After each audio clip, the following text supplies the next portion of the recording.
Hello everyone. We are glad once again to meet here through this evening fellowship. It is such a blessing of God to be able to share the word of God in this moment. Let us pray as we begin. Heavenly Father, we thank you for this time that you have given us. Father, naturally we not like the word of God or the fellowship of the world.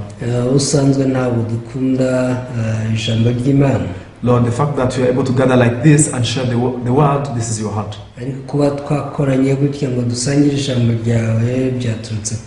Please allow every single person to acknowledge their true image. Because this is when, Lord, you can seek for your grace. We also pray for this fellowship. Let many people be connected by you through this word of God. Also, please guide us from the beginning to the end. We thank you, Father. We pray all these things in the name of Jesus. Amen. Amen. This moment we are going to read from the book of Mark chapter 2. Mark chapter 2 starting from verse 1. I will read up to verse 12. I hope that if you have the Bible, you can open up your Bible and you can read all together. Mark chapter 2 from verse 1. And again he entered Capernaum after some days, and it was heard that he was in the house.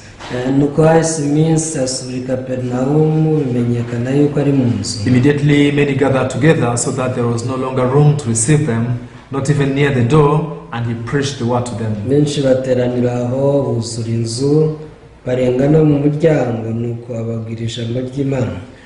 Then they came to him, bringing a paralytic who was carried by 4 men. And when they could not come near him because of the crowd, they uncovered the roof where he was. So when he had broken through, they laid down the bed on which the paralytic was lying. And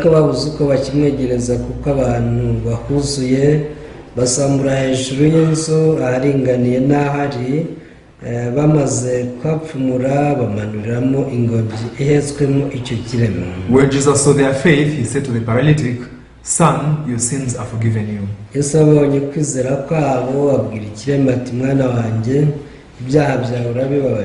And some of the scribes were sitting there and reasoning in their hearts.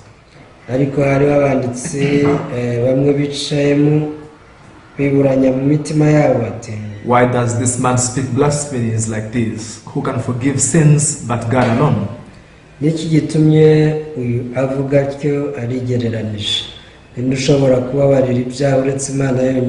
But immediately when Jesus perceived in his spirit that they reasoned thus within themselves, he said to them, "Why do you reason about these things in your hearts?"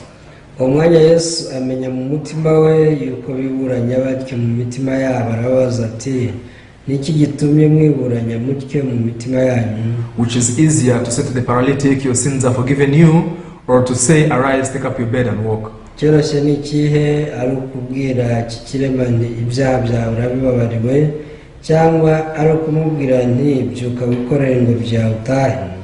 But that you may know that the Son of Man has power on earth to forgive sins, he said to the paralytic.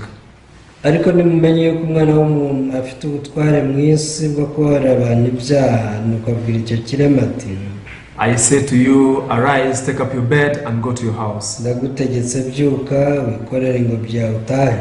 Immediately he arose, took up the bed, and went out in the presence of them all, so that all were amazed and glorified God, saying, "We never saw anything like this."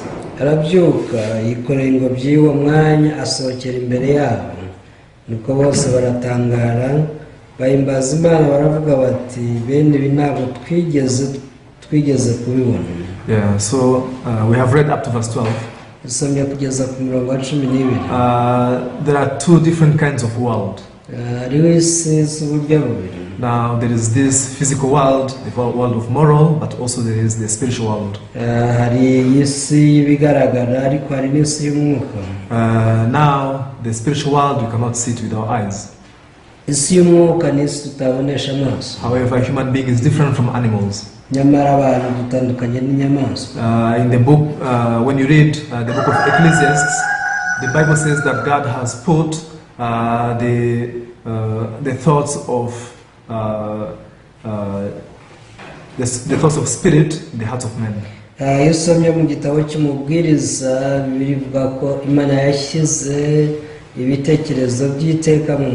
Or the thoughts of eternity in the hearts of men.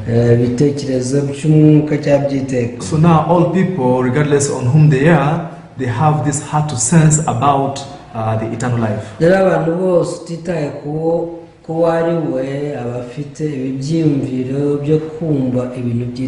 It is said that people, they are afraid when they are about to die.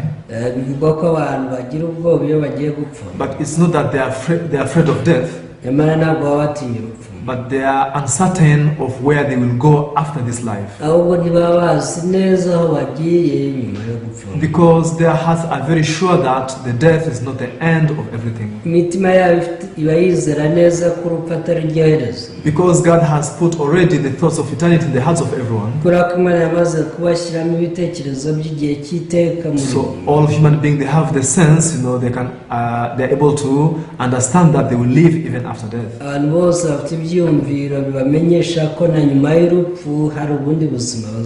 this is why human beings have religion.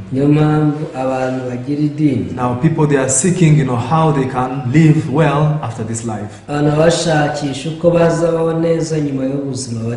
However, we cannot answer to so many questions. Because the spiritual world is invisible. To be concrete, what I'm trying to say is, you cannot see God with your eyes. You cannot see heaven and hell with your eyes. Now, there is no way that we can know about the spiritual world if they're not revealed by God. Now, true faith happens when man meets, the revelation of God. Now, because God loved us and He wants to guide us to the way to heaven.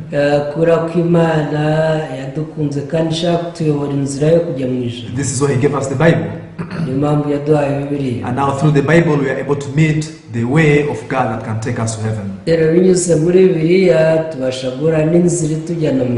However, Satan also has made another way.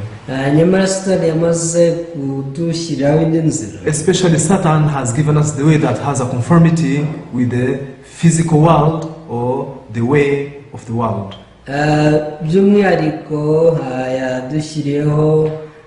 Inzira itwereka ihura hagati y'isi turimo n'isi y'umwuka. Let me just give you an example. Now, in this world, for you to be successful or for you to be promoted, muri isi kugira ngo uzamurwe mu ntera, you need to work very hard. Ugomba gukora cyane. You need to pour so much effort. Now that's why Satan has made people to think that even for you to go to heaven, you should work hard and pour much effort.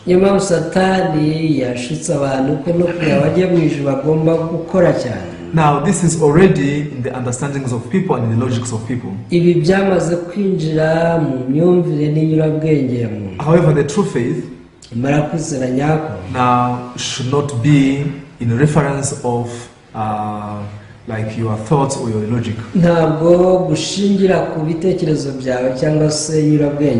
true faith should be in the reference of the Word of God. That's why we should check and find out what God is saying about everlasting life. Why do we need to go to church?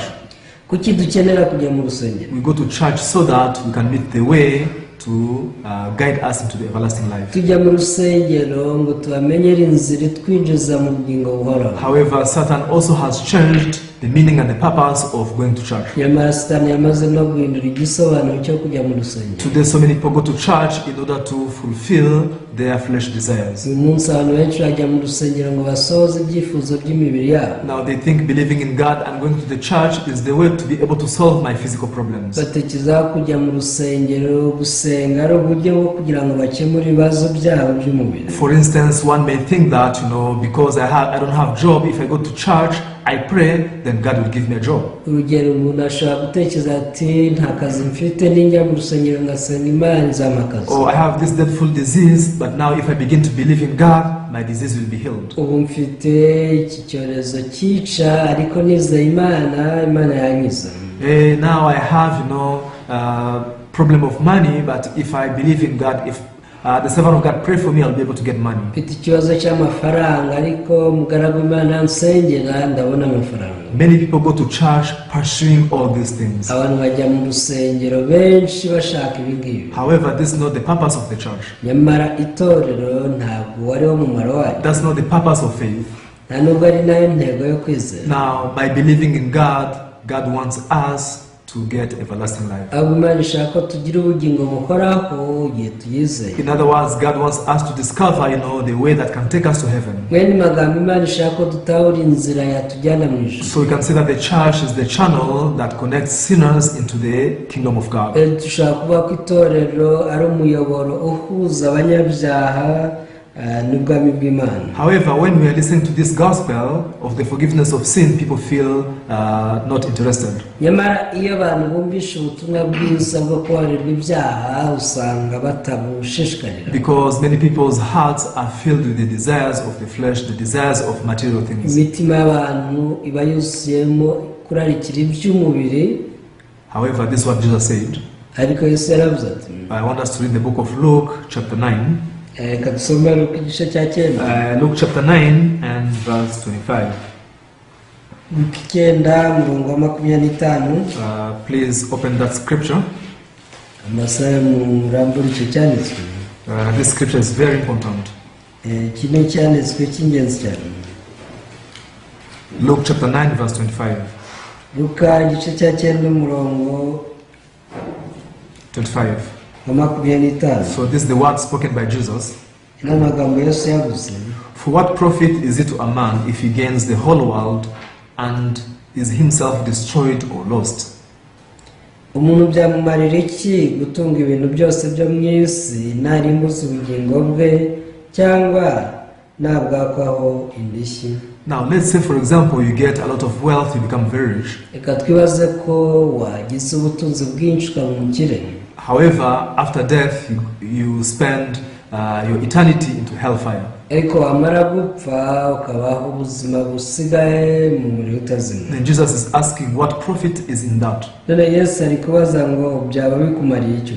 Maybe you have a certain disease, wenda warwaye, then your disease is healed. uburwayi bwawe burakira. However, your sin problem is not resolved. ariko ikibazo cy'icyaha kiracyagifite. So now, after this life, you find yourself living your eternity in the hellfire. nyuma y'ubwo buzima ukazisanga ubaho mu muriro utazima. Now Jesus is asking, what's the profit in that? Yesu yabaje ngo ubwo umuntu byaba bimumariye. So now from the word of Jesus, now we can sense the heart of God. rero dushobora kumva umutima w'Imana binyuze mu magambo ya Yesu. The true blessing according to God, umugisha nyawo ugendeye ku cy'Imana yatumugisha. it is having all of our sins forgiven. nuko ibyaha byacu byose bibabarirwa. Because the person who can go to heaven umuntu ushobora kujya mu ijuru is the person who has no sin. umuntu udafite icyaha. It's the person who has righteousness. umuntu ufite gukiranuka. Then God wants to show us the way in which we can have our sins forgiven. rero Imana ishaka kutwereka inzira ibyaha byacu byababarirwamo. However, many times we find that we're not interested with that. nyamara inshuro nyinshi twibona tudashishikajwe n'ibi. I just want to get a job. Uravuga uti ndashaka kwishakira I akazi, just want to get money. ndashaka kwishakira I amafaranga, want to get a beautiful wife. nkeneye umugore mwiza. Many people go to church to pursue all these things. abantu benshi bajya mu rusengero ari byo bakurikiye. However, this is not the way of faith. nyamara iyo si yo nzira yo kwizera. By reading the Bible, by listening to the word, by going to church, God wants us to discover how our sins can be forgiven. igihe dusomye Bibiliya, Imana iba ishaka ko dutahura uburyo ibyaha byacu byababarirwa. Because Jesus is saying, even if you get the whole world, Yesu yaravuze ati nubwo wabona isi yose, what can you gain then if you do not have everlasting life? ese bizakumarira iki niwaka ubugingo buhoraho? So I really hope that we also have this thirst of knowing how my sins can be forgiven. niringiye ko nawe wagira inyota yo kumenya uko ibyaha byawe byababarirwa. Lord, if I die now, where can I go? bwira Imana uti ndamutse mpfuye ubu najyahe? I have been trying to fight against sin, nagerageje kurwanya icyaha, but always I'm defeated. I find myself sinner. ariko buri gihe naneshejwe nkibona ndi umunyabyaha. Every time I pray to repent, buri gihe narasenze ngo nihane, after praying I feel comfortable. namara gusenga nkumva ndatuje. However, after a short time again, my heart condemns me because I find sin still alive in my heart. ariko nyuma y'akanya gato mwongera nkumva ndiciraho iteka kubera icyaha cyagumye mu mutima. So many people go to church, but they continuously live in this kind of confusion. abantu benshi bajya mu nsengero ariko bakomeza kuba mu rujijo. So I really hope that we open our heart to learn what is the heart of God. niringiye ko twafungura imitima yacu tukiga umutima w'Imana wayo. So we have just read the book of Mark chapter 2.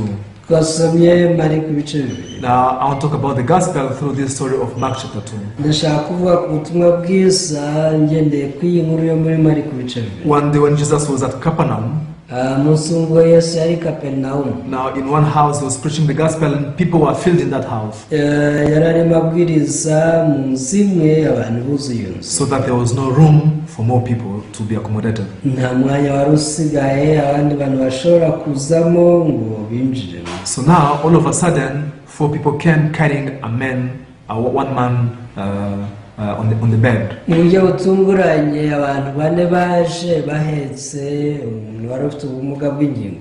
So now when 4 people brought the man, who was carried on the bed, ubwo abantu bane bazaga bahetse umuntu wari ufite ubumuga, so they found the house was filled with people. basanze inzu yuzuyemo abantu. So when I read the Bible, I'm very surprised. iyo nsomye Bibiliya ndatangara. Now these people had all conditions to be discouraged. abantu bari bafite ibintu byinshi byabaca intege. I think we are late. bashaka kuba bati ndatekereza ko twakerewe. So the house is full, people are full in the door, in the windows, there's no room, we cannot meet Jesus. dore inzu iruzuye no kugera mu muryango hose arafunze, ntabwo ibyo dushaka guhura na Yesu. So I think today is not our day, let's try another chance. turabona rwose uyu munsi atari uwacu, reka tuzagerageza undi munsi. Now these people, they had so many conditions to discourage them. bari bafite impamvu nyinshi zibaca intege. However, these people had, a very special heart. ariko bari bafite umutima udasanzwe. The Bible says that they climbed the house. biravuga ngo buriye inzu. Now you have to remember that was not their house. mwibuke ko iyo atari inzu yabo. So if someone sees a stranger climbing their house, umuntu aramutse abonye umuntu atazi yurira inzu ye, now he may be accused of attempting robbery. ashobora guhita amurega ko ari umujura ushaka kumwiba. And again, now these people, they began to remove the iron sheet. I don't know if it was iron sheet or tiles. noneho batangiye no gukuraho igisenge, sinzi nimba cyari icy'amabati cyangwa se amategura. So now as we are removing the roof, igihe bakuragaho igisenge, now they began to bring down the sick man using ropes. batangiye kumanura ya ngobyi yari irimo wa murwayi. How can you just decide to destroy the roof of the house which is not yours? ese ni gute ushobora kwanzura gusenya igisenge cy'inzu itari yawe? Now you can see how these people, they were determined in their heart. ariko tubasha kubona uburyo aba bantu bari bafite umutima ukomeje. Although they had full conditions to just go back, nubwo bari bafite impamvu nyinshi zabasubiza mu rugo, they had all full conditions to be discouraged. bari bafite impamvu zose zabaca intege, However, they were not discouraged. ariko ntibigeze bacika intege. They wanted to meet Jesus whatsoever. bashaka guhura na Yesu byanze bikunze. Why is it? kubera iki? Because they had no other way. nta yindi nzira bari bafite. Now, in their hearts, they say that unless we meet Jesus, our sick person cannot be healed. mu mitima yabo baravuga bati keretse duhuye na Yesu gusa, nta wundi murwayi wacu ntabwo ashobora gukira. They might have tried different ways. bashobora kuba bari baragerageje inzira nyinshi. They might have tried to meet different doctors. bashobora kuba baragerageje guhura n'abaganga batandukanye. Probably they spent all their money. bashobora kuba amafaranga yose yari yabashiranye. Now, by trying all means and methods, they failed to heal the disease of their friend. ubwo bageragezaga uburyo bwose ngo bakize iyi nshuti yabo bukanga. So now we can see They wanted to meet Jesus because they had no other way. bashatse guhura na Yesu ko nta yindi nzira bari basigaje. Just think about this. If there was another possibility for this sick man to be healed, Musene watekereza iyo haba hari ubundi buryo umurwayi yakira. why do they need to try something very difficult? Ese bari kwirirwa bagerageza ikintu kibagoye gukira? Why can they climb their house, carrying, a very heavy sick person? Bari kurira igisenge bahetse umurwayi uremereye gute? Now, if they had other ways to use, Iyo bagira indi nzira. they had. Now there was no need for them to struggle, for them to try something difficult. Ntabwo bari bagikeneye, ntabwo bari kuba bakeneye kurira ngo bagerageze ibintu bibagoye. Now, who can meet Jesus in their life? Ninde ushaka guhura na Yesu mu buzima bwe? Only the person who has given up, in his own ways, can meet Jesus. Uyu ni umuntu wamaze guheba byose, inzira ze zose akaziheba, uyu ni uhura na Yesu. The person who has no other method, now he's ready to meet Jesus and receive his grace. Umuntu utagifite uburyo bwe aba yiteguye guhura na Yesu akakira ubuntu bwe. However, the problem today is that people try to meet Jesus yet having their own ways. Nyamara ikibazo uyu munsi abantu bagerageza guhura na Yesu bafite n'inzira zabo. This is why the works of Jesus becomes of no effect in their lives. Niyo mpamvu imirimo ya Yesu ihinduka imfabusa kuri bo. Especially people, they want to meet Jesus and receive his salvation, but also keeping the law and try to be justified by the law on their own. By'umwihariko hari abantu bashaka kwakira ubuntu bwa Yesu ariko bakubahiriza n'amategeko ku bwabo. So because of that, they did not rely upon Jesus 100%. Ibi bituma batishingikiriza kuri Yesu 100%. And now they cannot receive the works of Jesus in their life. Rero ntibashobora kwakira imirimo ya Yesu mu buzima bwabo. Because they have something else. Kubera ko hari ikindi baba bishingikirijeho. Now, the justification of Jesus gutsindishirizwa na Yesu and the justification by the laws of Moses, no gutsindishirizwa n'amategeko ya Mose, these are two different and opposite ways. Izi ni inzira ebyiri zimbusana. Now, if one goes to the right, another one goes to the left. Nimba imwe ica iburyo indi ica ibumoso. Do you think you can walk in these two directions at the same time? Ese ushobora guca mu ibyo byerekezo icyarimwe? So now there is a bus heading to the right side and a bus heading to the left side. Wari imodoka ica iburyo n'ica ibumoso. And now you want to load in both buses. Ariko urashaka zombi kuzijyamo. Is that possible? Ese ibyo byashoboka? Now this is the style of the faith of so many people. Uku niko kwizera abantu benshi babana nako. However, there are those who have failed in their lives. Nyamara hari abatsinzwe mu buzima bwabo. They try to fight against sin, but they have failed. Bagerageje kurwanya icyaha baratsindwa. They try to keep the law, but they have failed. Bagerageje kurwanya icyaha kubahiriza amategeko birabananira. They try to pray repenting every day, but they are still sinners up to now. Bagerageje kwihana basenga basaba imbabazi z'ibyaha ariko n'uyu munsi biracyariho. So those who discover that have no other way. Abatawe ngo nta yindi nzira mfite. I have tried everything, but I have only failed. Abati nagerageje byose ariko byarananiye. Now these become the people who can meet truly Jesus Christ. Aba bahinduka abantu babasha guhura na Yesu by'ukuri. Now the Bible says that when they met Jesus, ubwo bahuraga na Yesu, here there is something that Jesus spoke. hari ikintu Yesu yababwiye. I want us to read verse 5.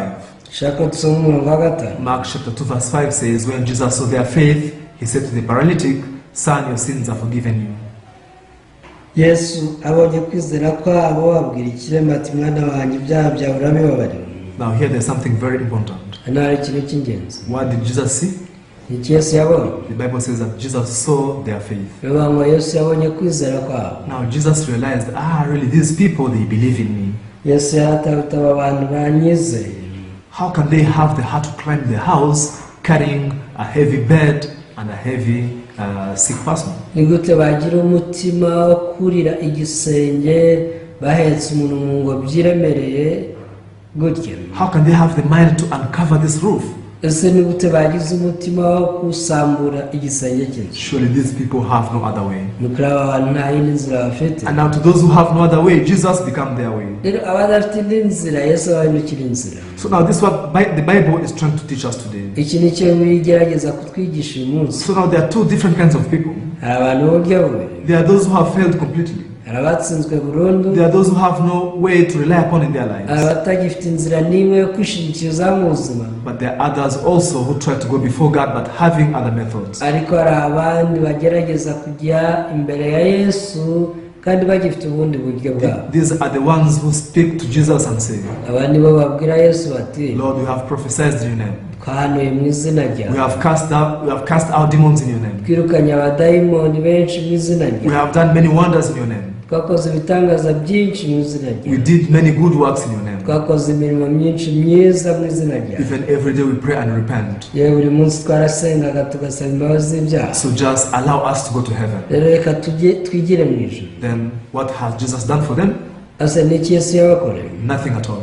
Nta kimwe. They are filled with what they did on their own. Buzuye ibyo bakoze ku bwabo. So now they feel there's no need of relying on Jesus because we have our own good works to rely on. Ibi byabateye kumva ko badakeneye Yesu, ko bari bafite ibyo bishingikirijeho. However, the blessing that we can meet here in the Bible, Nyamara umugisha duhurira nawo muri it Bibiliya is to discover that we are nothing but failure. ni uwo gutahura ko ntacyo turi cyo uretse abantu batsinzwe. We have failed in all our ways. Twatsinzwe mu nzira zacu zose. There is no way that we can receive the blessing of God. Nta buryo na bumwe twakwakira umugisha w'Imana. By our works, we can't be accepted by the Lord. Imirimo yacu ntitwakwemerwa n'Imana. Those who reach here, Abageze aha they are the ones whom Jesus say that they have a great faith. nibo Yesu avuga ati aba bafite kwizera guhambaye. Now Jesus, he saw the faith in the hearts of these four people. Yesu yitegereje kwizera kwari muri aba bantu bane. Then what did he say to this paralytic? Arangije abwira ngo iki kirema, He told him, son, your sins are forgiven you. yavuga ati mwana wanjye ibyaha byawe urabibabariwe. Jesus is our judge. Yesu niwe mucamanza wacu. If he says to you that your sins are forgiven you, Igihe Yesu akubwiye ko ibyaha byawe bibabariwe, that means you have all qualifications to go to heaven. bivuze ko ufite ibisabwa byose ngo ujye mu ijuru. Now my question is this: Ikibazo cyanjye ni iki? where are you standing? Wowe uhagaze Loving followers? bakundwa, Are you also the person who has given up all your ways? ese nawe muri abantu bahebye inzira zanyu Or zose, you still have something to rely on? cyangwa hari ibyo mugifite mwishingikirijeho? Don't you really try to rely on your good works? Ntabwo ujya ugerageza kwishingikiriza ku mirimo myiza yawe? Don't you really try to keep the commandments so that you can be justified? Ntabwo ujya ugerageza kubahiriza amategeko ngo agutsindishirize? As long as you have taken that way, Igihe cyose uri muri iyo nzira, then you have nothing to do with God. ntacyo uba uhuriyeho n'Imana. And now Jesus cannot work for you. Yesu ntashobora kugukorera. So this is what the Bible is trying to teach us. Iki ni cyo biri kutwigisha. Now when you read the book of Romans chapter 3, Isomye Abaroma ibice bitatu. here there is something amazing the Bible is talking about. Hari ikintu gitangaje biri bivugaho. We can read Romans chapter 3 verse 19 and 20. Abaroma ibice bitatu umurongo wa 19 n'uwa 20. Now we know that whatever the law says, it says to those who are under the law that every mouth may be stopped and all the world may become guilty before God. Tuzi yuko ibyo amategeko avuga byose abibwira abatwarwa nayo kugira ngo akanwa kose kazibwe kandi abari mu isi bose batsindirwe n'urubanza imbere y'Imana. Now God gave us the law and commandments in the Bible. Banaduha amategeko yayo muri Bibiliya. And what is the purpose of the law? Ase yari igamije iki? Now here the Bible says that so that every mouth may be stopped Biravuga ngo kwari ukugira ngo akanwa kose kazibwe and all the world may become guilty before God. kandi abantu bose bo mu isi batsindirwe n'urubanza imbere y'Imana. And now when we meet the law of God, Duhuye n'amategeko y'Imana. the law of God teaches us that you have nothing to be accepted before God. Amategeko atwigisha ko nta kintu dufite cyakwemerwa n'Imana. All the good works that you have piled up for yourself, Imirimo yose myiza warirundanyirije yawe they can't be accepted before God. ishobora kwemerwa n'Imana. This is what the law is trying to teach us. Iki ni cyo amategeko agerageza And kutwigisha. now if you're able to receive this lesson from the law, Uramutse wakiriye isomo ry'amategeko, so you're able to give up all the good things you have piled for yourself. uzaheba ibyiza byose wirundanyirije. Now you are able to give up all the ways that you have been trying to use to be accepted by God, Uzaheba inzira zose wagerageje ngo wemerwe n'Imana, so that the world may become guilty before God. This is what the Bible says. Bibiliya ikivuga ngo ni ukugira ngo abari mu isi bose batsindirwe n'urubanza imbere y'Imana. Have you really become guilty before God? Ese waratsinzwe imbere y'Imana? Many people have not yet become guilty before God. Abantu benshi ntibaratsindwa n'urubanza imbere y'Imana. Instead, they have many rightness to present before God. Usanga bagifite ukuri kwinshi bashaka kwerekana imbere y'Imana. God, you see, I have helped many people. Ati Mana, urabona ko nafashije abantu benshi. God, I have been very loyal and served you very diligently. Rero nagukoreye n'umutima wanjye wose, nabaye imfura. They have many things to say. Hari ibintu byinshi bafite byo kuvuga. However, when you meet the Bible, when you meet the law, Nyamara iyo uhuye na Bibiliya ugahura n'amategeko, the Bible says that every mouth will be stopped. biravuga ngo akanwa kose karazima. Is your mouth really stopped? ese akanwa kawe karazibwe or you have many things to say before God. cyangwa uracyafite ibintu byinshi byo kubwira Imana. In this world, we have two different kinds of people. Muri iyi si dufite abantu mu bwoko bumwe. And now, depending on where you are standing, you can receive the works of Jesus or you can be rejected by Jesus. kandi bitewe n'abo uhagazemo ushobora kwakira imirimo ya Yesu cyangwa uyakira. Now, there is no righteousness from human works. Mu bantu mu mirimo yabo nta gukiranuka kubamo. By keeping the law, you can't be righteous and holy. Nubwo wakubahiriza amategeko ntibyakugira umukiranutsi ngo wera. So then, where can we get that righteousness and that holiness? ase gukiranuka no kwera uzabikura he? Here, verse 21. Umurongo wa 21. But now the righteousness of God apart from the law is revealed, being witnessed by the law and the prophets. Abantu ariko noneho hariho gukiranuka kw'Imana kwahishwe kudahishwa n'amategeko, nubwo amategeko n'ibyaha ari byo biguhamya. So which righteousness of God was revealed then? Ese ko gukiranuka kw'Imana kwahishwe nuko? 22. Umurongo wa 22. Even the righteousness of God through faith in Jesus Christ to all and all who believe, for there is no difference. Niko gukiranuka kw'Imana bizeye bose baheshwa no kwizera Yesu Kristo ari nta tandukaniro. The Bible says that the righteousness of God through faith. Bivuga ngo ni ugukiranuka kw'Imana wishwa no kwizera. Although I cannot get righteousness through my works, nubwo mu mirimo yanjye ntabona gukiranuka, but by faith to believe in Jesus, I'm able to be righteous. ndamutse ngize kwizera nkizera Yesu mbasha kuba umukiranuka. Now Jesus, he saw faith in the hearts of 4 people who are carrying the lamb. Yesu yabonye kwizera mu mitima y'abantu bane bari batwaye umuntu ubana n'ubumuga. Automatically he spoke to them, son, your sins are forgiven you. Ako kanya aravuga ati mwana wanjye ibyaha byawe urabibabariwe. What did Jesus see to tell this man, your sins are forgiven you? Ni iki Yesu yabonye kugira ngo abwire uyu muntu ko ibyaha bye byababariwe? Did he see their diligence? Yesu yabonye umurava wabo. Did he see their determination? Yabonye kwiyemeza kwabo. Did he look at their works or their prayers? Yarebye imirimo yabo, gusenga kwabo. No way. The Bible says that Jesus, he saw their faith. Then he told the paralytic, your sins are forgiven you. Everyone, this faith is very important. If you are able to have faith, then you are able to gain the righteousness of God. That's the Bible. That's the word of God. This is not just my words. So one day I received unspeakable blessing of God. That blessing is nothing but to discover that my works are useless, my deeds are vain before God. From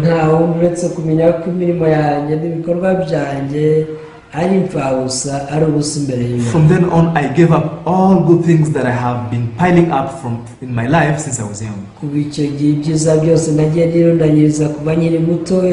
So I went before Jesus with all of my sin, with faith that only Jesus can solve my sin. Then I was able to receive this promise like this paralytic.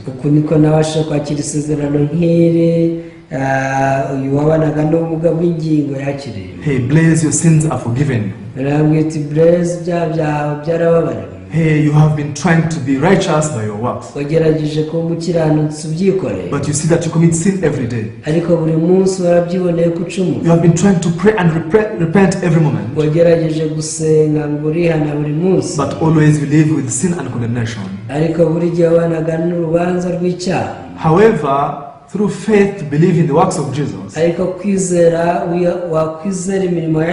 Bible says that we are able to obtain the righteousness of God. Hallelujah. Amen. Now God wants to give all of us his righteousness. Having his righteousness, whoever you may be, however you may look, now Jesus tells you that your sins are forgiven you. That is the salvation. Salvation is not to see a vision during the night. Salvation is not being baptized in water. Salvation is not, kneeling down and pray and confess your sins. Salvation is the remission of sin. And now that remission of sin can only be obtained through the works of Jesus. kandi abakira imbabazi z'ibyaha bazakirira mu mirimo ya Yesu Kristo. I really hope that all of us will reach this point ngiye ko twese twashyika kuri icyo kigero whereby we give up on all our works aho duheba ibikorwa byacu byose and we just go before Jesus as we are. tukajya imbere ya Yesu nk'uko turi. God cannot help but to bless our life. nakabuza Imana ibigomba guhumugisha ubuzima bwacu. So I really hope that you open your heart. ngiye ko mwafungura imitima yanyu. Keep listening to this word. mujye mukomeza mwumvira ijambo ry'Imana. This word will guide you to have the true faith. ijambo ry'Imana rizakuyobora mu kwizera nyako. Then when Jesus sees that faith, Yesu nabona uko kwizera, even he will tell you that your sins are forgiven. azakubwira ati ibyaha byawe byarababarira. And you'll be ready to go to heaven and meet God. kandi kuva icyo gihe nazaba witeguye kujya mu ijuru uhure n'Imana. Why? kubera iki? Because this is why Jesus came into this world. kubera ko iki nicyo cyazanye Yesu mu isi. This is why he shed his blood at the cross. iki nicyo cyatumye Yesu amena amaraso ye ku musaraba. The blood he shed was to wash away your sin. amaraso Yesu yamennye yari yakoze ibyaha byawe. The body that he gave on the cross was to forgive your sin. umubiri we yatanze ku musaraba kwari kugira ngo ibyaha byawe bibabarire. Now, as long as you rely on your works, mu gihe rero wishingikirije ku mirimo yawe, now you will turn your back towards Jesus. uzatera Yesu umugongo, And now his sanctification will have of no effect to you. hanyuma kwezwa yakwejeje nta kintu kuzakumarira. I really hope that we discover, our weakness and our lackings, Turingiye ko twatahura intege nke zacu n'ibyo tubura, so that we can stand in the true faith to believe in the works of Jesus. kugira ngo duhagarare mu kwizera nyako, twizere imirimo ya Yesu. Thank you very much. Ndabashimiye. Today we'll share up to here. umunsi turasoreza hano. I really hope that you keep following these sermons every evening. Turingiye ko buri mugoroba muzajya mukomeza mukumvira ijambo ry'Imana. Please remember to like and also share these sermons with your friends, your relatives, and everyone that you know. Mujye mwibuka no gukanda handitse like cyangwa share, musangize abantu iri jambo ry'Imana. Remember, even if you gain the whole world, nubwo watunga ibyo mu isi byose, but if you miss to have everlasting life, then that will be a great misery. uramutse ushije ubugingo buhoraho bizaguhindukira agahinda gakomeye. I will pray and I will end by here. Reka dusenge dusoza. Heavenly Father, we thank you again. Data mu ijuru twongeye kugushimira. Lord, we are nothing. ntacyo turi cyo. We are sinners. We are people who are destined to go to hell. twari abanyabyaha bo kurimbuka. But Lord, by your great love, you sent Jesus, and Jesus who was crucified for our sins. nyamara mu rukundo rwa ruhambaye watwereje Yesu abambirwa ibyaha Even byacu. though Jesus washed away all of our sins and iniquities, nyamara ubwo Yesu yogeje ibyaha byacu byose n'ibicumuro, but today so many people are still in sin. na n'uyu munsi abantu benshi baracyari abanyabyaha That is because of ignorance, kubera kutamenya. and they are busy working on their own. baba bahugijwe no kwikorera, They are busy trying to sanctify themselves. baba bahugijwe no kwiyeza ubwabo. However much they sanctify themselves, still they are sinners. nyamara uko biyeza kose baguma kuba abanyabyaha. But Father, allow us to discover your way in the Bible, ariko data tugiye gutahura inzira yawe uri muri Bibiliya, so that all of us who can stand before Jesus like these four men. kugira ngo twese duhagarare imbere ya Yesu nk'aba bantu bane. And when Jesus saw their faith, he said, "Son, your sins are forgiven ngo you." Yesu yabonaga ko kwizera avuze ati mwana wanjye ibyaha byawe urabibabarira. Father, we believe that the same promise also you want to give us. data twizera ko iryo ari ryo sezerano natwe duha. We thank you, we glorify your name. duhimbaje izina ryawe turagushimiye. And we pray all these things in the name of Jesus. dusenze byose mu izina rya Yesu. Amen. amen. Yeah, thank you very much. See you next time. murakoze naho utaha.